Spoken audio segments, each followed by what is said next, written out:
I start every day with a dance. That's awesome. And feel myself. Who am I?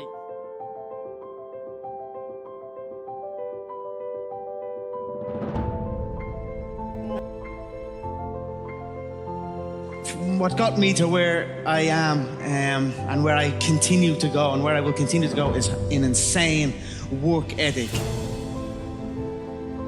You can only put in that amount of work if you were doing something that you are passionate about. And that's what I have engaged my entire life's work in. You cannot fully commit to something if you are not passionate about it. So you must look at your surroundings, at the things you are involved in, and ask yourself, are you truly passionate about these things? Do you truly want to put every ounce of your being into these things? And I am blessed, truly blessed by something. I am not sure what it is, but I am blessed that I was able to find my passions, these avenues that the fight game has opened up for me. I'm going down them at 100 miles an hour with no brakes and full confidence in what lies ahead, and great things are happening. So I'm very, very blessed and very motivated still. I have gone through times in my young career of lapses in motivation and seeking that energy, but you know, I'm not supposed to be here. Where I come from, it's on my whiskey proper number 12. I come from a place, Dublin 12. It is a hard-working town, a small little suburb. It has its good and it has plenty of bad, but I always like to focus on the good because the good shines through. Where I come from, we're not supposed to climb to these heights. We're told that. It's instilled in us. And I wanted to break that mold and pave the way, open up paths.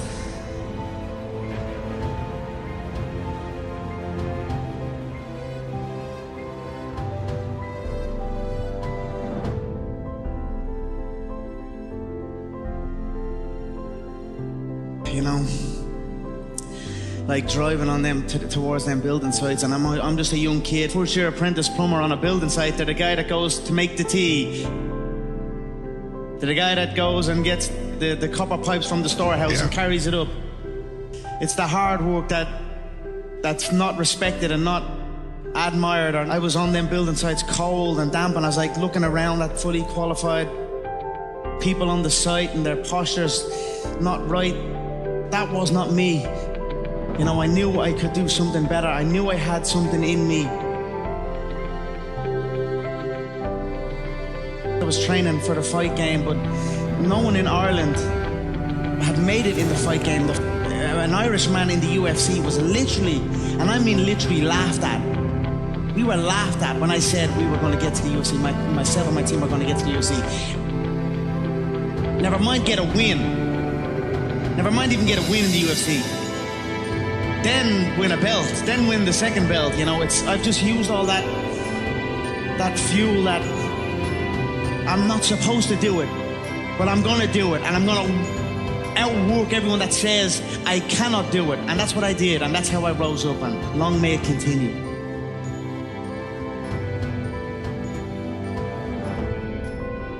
So my sister, when I was a young kid at around 15 years of age, unsure where I was going, came to me with a book, The Secret, and preaching the law of attraction. I wasn't interested. I was almost laughing at it. But then she kept on me with it, and I eventually watched a movie on it and read some books on it. And then it started to resonate with me, like to keep positive and have belief in where you're going. And you're able to, you can almost visually create your entire world. No, not almost, you actually can. I'm going to do that, and I will do that. And then that's when I began to practice it. I practice it. We used to drive, my girlfriend, we used to drive to a food place in like a shopping mall in Ireland, and it was a very busy shopping mall. And I would practice like little parts of it. Like when we were driving into the shopping mall, the car park, I would always visualize that the car park space right at the front door would be empty for me, waiting for us to pull up. And sometimes I'd get it and sometimes I wouldn't get it. You know, but when I got it, I celebrated like I just won my double world title. You know, and I kept building on that, and I got better at it, and I became so damn good at it that I was able to go into bouts against undefeated fighters with insane fighting legacies, and I was able to go in front of the world and tell the world, I'm going to knock this man out with this exact shot at this exact time, and I done it back to back to back.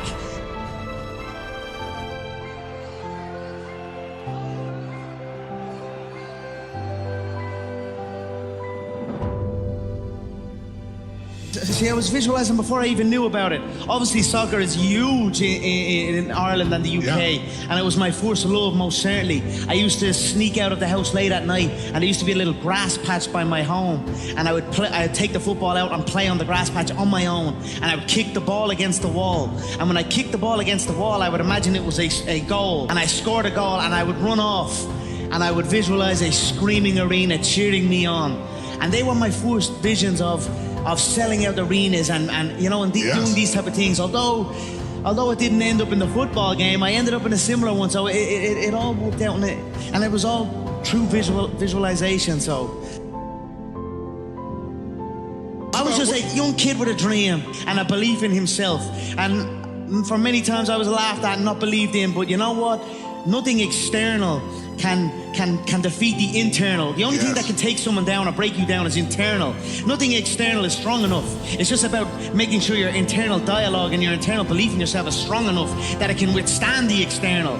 The external is there. You've got to accept it. You've got to embrace it. You've got to understand it and be aware of it. But don't let it seep into your internal dialogue. I don't know it all. I'm up and down and growing with this. I'm trying to continue to learn. It's a daily occurrence. Not to let that external infiltrate my internal.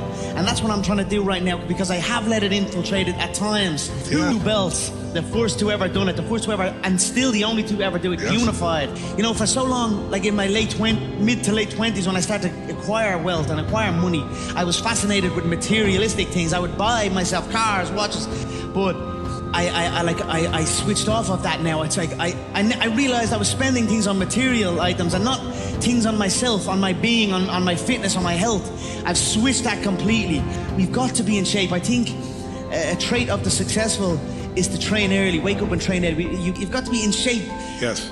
To be, you know, you've got to be in shape physically to be in shape mentally. Yes. They go hand in hand. Yes. So I'm putting a lot more time into that, and I actually realized that first when I read it on LeBron James. He spent $1.5 million a year annually on himself. Physical therapist, masseuse, nutritionist, trainers, oxygen, all of that. And you know what? When I seen that, I said, I spent zero. I spent zero. I just, when a camp forms, when a fight forms, I'll gather a team of people. We go into the Vegas desert, lock ourselves away for 10 weeks and do insanity work.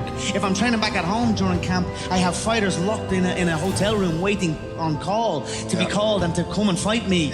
It's an insane game, but it's not all in again. I'll go back to that term. It's halfway in. And then you can't be that way, and you certainly cannot be that way in the fight game, but in reality you can't be that way in any game you're in. If you're in a game, make sure you're in it all the way, all in with it, and then that game will be your game. And that's where I am right now. And I've only kind of taken this philosophy recently. Like I said, I've had dips, lacks of motivation, dips in commitment. Ali was one of my first heroes in combat sport. I watched documentaries on him, I read books on him, but even before I engaged in it, but Muhammad Ali was doing it for real, and he was captivating the audience, he was entertaining, and he had passion and conviction, and I was just a young kid watching this. And then what got me into combat sport originally was, as I grew older and began venturing outside my home and outside my estate.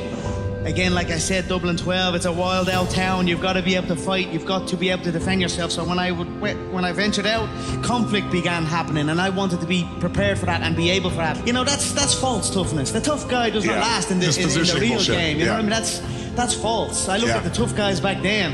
Where are they now? They're not tough no more. They ain't tough in their mother's box room. You know what I'm saying? So I was not necessarily a tough growing up, but I was a hard worker, and I was smart. That's what I was. And wits beat toughness any day of the week. That's and awesome. Twice on Sunday. So I knew what I needed to do. I needed to learn combat sport. I needed to learn martial arts, gain confidence in surroundings, and then rise up. And that's what I done.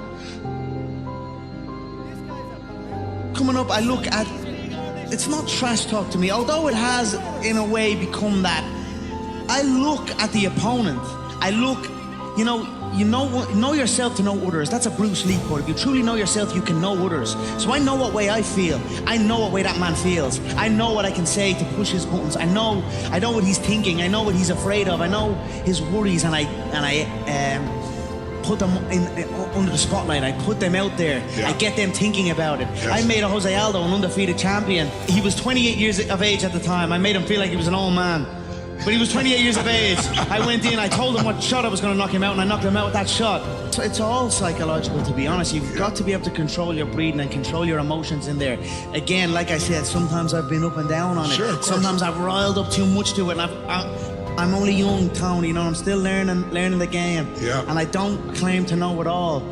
But what I do know, I know it damn well, you know, and I'm continuing to learn and continuing to push on. And that's where I'm at now, so. More extent. I'm very confident now, and my engine is keep building. As long as I keep on it and try and not slip and keep motivated. I think like your lack of commitment is almost an insult to the people who believe in you, and that's what I'm trying to tell myself. I said, there's people who believe in me, so this is what I'm telling myself right now, today. There's people that believe in me, and me having this half commitment. It's not what the fuck I am. It's not what my people. It's not what the people who believe in me deserve. And I want to give back to the people who believe in me and give them that belief, you know, and prove that belief correct. So that's where we're at now, and let's see where it goes. Let's. Yeah.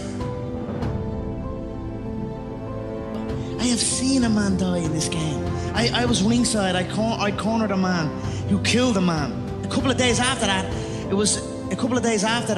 UFC wanted me to fly all over the United States of America to promote the next bout, and I was like, I can't do this. I need to get away, and just my head needs to be in the correct spot. It's a ruthless game. You have to be willing, because you can go in there, and when you come out, you're a different person. If I could describe it to people, it's like entering a car crash. You're going into a car crash. The shins are bare, the feet are bare. You can strike with the elbows, the knees. It's a vicious game, and you've got to be fully committed, and you've got to be willing to go all the way. And that's what I am, and that's what I have. Literally is a fucking gladiator. I make correct decisions even in there, even in defeat. I know when it's if there is an out and it's time to get out. I know when to live to fight another day. Yes. You know, so you have to be intelligent in there as well. Otherwise, you won't live to fight another day. And that's what happened in my last bout. I am humble in victory or defeat, no matter what. It's a sport at the end of the day, a gruesome sport, but it's a sport. So I respect it. I was defeated on the night. All in is a term I like to use in my ventures. All in. We've got to be all in on our ventures. I am all in on my whiskey. I'm all in on my clothing, my fitness. You know, my family is a great family. I have a loving family. My mother, my father, my two sisters. But my lineage, the McGregor lineage, we are bled on the battlefield. You can trace my lineage back to the Highlands, where we fought invaders off of our land with our family sword, the claymore. It's wrapped in sheepskin, and I have it hanging on the banisters of my stairs, just to remind me of where I come from and who I am. We are warriors. We are fighters.